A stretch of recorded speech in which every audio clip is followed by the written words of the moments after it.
ગુજરાતમાં ચાંદીપુરા વાયરસના વિવિધ જિલ્લામાં વિવિધ સ્થળ પર 10 વર્ષથી નીચેના બાળકોના કેસ આવી રહ્યા છે અને એ બધા જ કેસ ચાંદીપુરાના હોય એવું ફલિત નથી થયું. કુલ 184 શંકાસ્પદ કેસોમાં 35 કેસ જ ચાંદીપુરા વાયરસના એવા છે, જેમાં અત્યાર સુધીમાં 22ના ડેથ યાની કે મૃત્યુ થયા છે અને 11 ટેસ્ટ આવવાના બાકી છે. ટોટલ ચાંદીપુરાના પેશન્ટમાંથી 7 પેશન્ટ અત્યારે દાખલ છે. 6 પેશન્ટને સારા કરીને એમને રજા આપી દેવામાં આવી છે.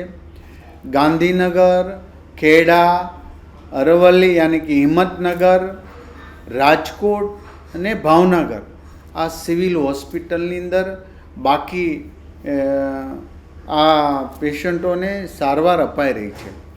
નાની એવી શંકાસ્પદ લાગે કે કંઈ ગંભીરતા આવે તો તુરંત જ એમને હોસ્પિટલે ખસેડી અમારી આરોગ્યની ટીમ ગુજરાતના દરેક પીએચસી સીએચસી સેન્ટરથી લઈને હોસ્પિટલ આ બાબતમાં સજ્જ છે.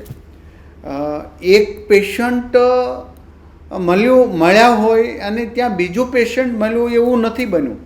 તો એટલા માટે કે ટીમ અત્યારે મહેનત કરી રહી છે, કારણ કે આ ફેલાઈ ગયું હોય કે એક જગ્યાએથી અનેક પેશન્ટ મળ્યા એવું પણ નથી. ગભરાવાની જરૂર પણ નથી.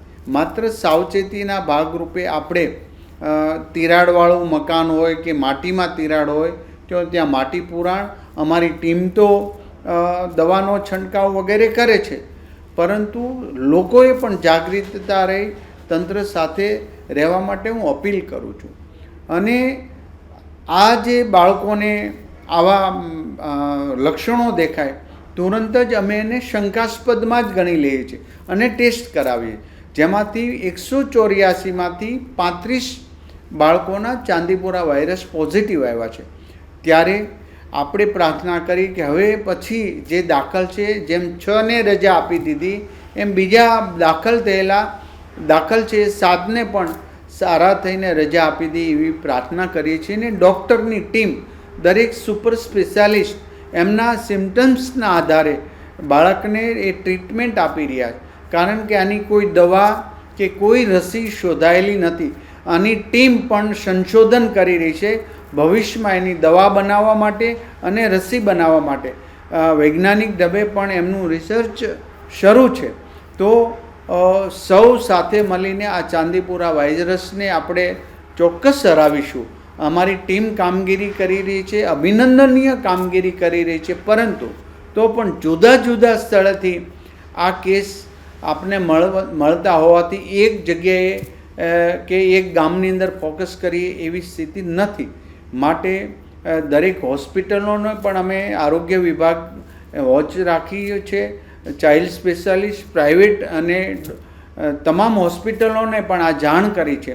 આવા લક્ષણના દરેક દર્દીઓને વેન્ટિલેટર, ઓક્સિજન સાથેની આઈસીયુ બેડમાં જ દાખલ કરવું, જેથી કરીને કોઈ પણ ઓર્ગન પર એમને અસર થાય તો આપણે શ્રેષ્ઠમાં શ્રેષ્ઠ સારવાર આપી શકીએ.